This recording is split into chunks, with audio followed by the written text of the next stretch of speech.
Hi, I'm Kim Jamison Hurst. Welcome to Chatterbox Quilts. You know, you think you might have too many sewing machines when you've forgotten that you bought one?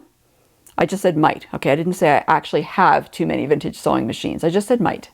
Because the other day I was moving things around my studio and I kind of tripped across actually one of my Featherweights on the boxes, and I'm going, why is this out here? I haven't been using this one lately. And then I realized that it was actually a new to me 221 machine that I picked up a few months ago in Calgary. I'd completely forgotten I bought it, and so had my husband. And the funny thing is, he was with me when I bought it. So I really haven't done much with this machine yet, but I want to tell you the story about making sure you're prepared and being prepared and doing the right things when you're looking at a vintage sewing machine. So I saw this one online. It was an excellent price. It was $150 cheaper than what the average price is in my area. So I was super excited. I wanted to go up and get it right away, of course. So first I made sure it was still available, whipped up to the north part of town, and I was just, really excited about it. I thought, what a great deal, what a great deal. But it's only a great deal if you're getting something good, isn't it? So I had to slow down a bit. I had to assess it.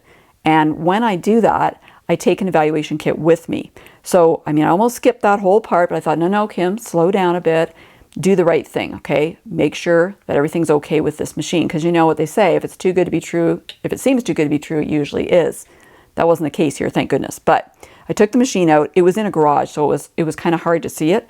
And so I was really glad I had my evaluation kit with me. So this is something I take with me. I just have it in a Ziploc bag, no big deal, but I do have a bunch of things in it that help me to assess any machine I'm looking at. So the first thing that's most important is a bright flashlight. So I have this little flashlight, it's super bright, and I needed it to look at this machine when I took it out of its case because I really couldn't see it very well in the garage. So that flashlight really came in handy. I have a few other things in it. I want to make sure the machine sews. So I make sure I have some fabric, I have some thread, and just a generic needle, usually a 9014.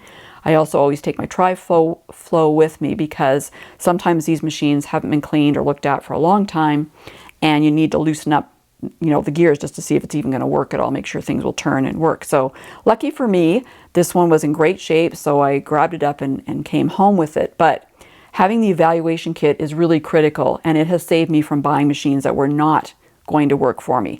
So what I've done for you is to have made a list of all the things in my evaluation kit, and I've provided that free for you.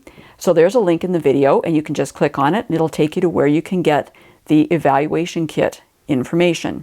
So I'm sure you're going to find that very helpful when you go out to look for your next vintage sewing machine.